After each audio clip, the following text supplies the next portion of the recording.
Unlock the power of your data by mastering how to calculate an average in Excel, a fundamental skill for demystifying numbers. Let's say you have a set of numbers you want to understand the typical value of. In this example, we're looking at a list of sales figures. First, identify the range of cells that contain the numbers you want to average. You can do this by clicking and dragging your mouse over them. Now, select an empty cell where you want your calculated average to appear. This is where we'll input our formula. To begin, click into the formula bar and type the equals sign to start a formula. Then, type the word average followed by an opening parenthesis.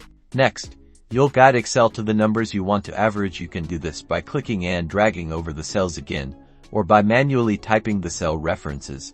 Once your cell range is correctly indicated within the parentheses, type the closing parenthesis to complete the function. Finally, press the Enter key. Excel will instantly compute and display the average value of your selected data.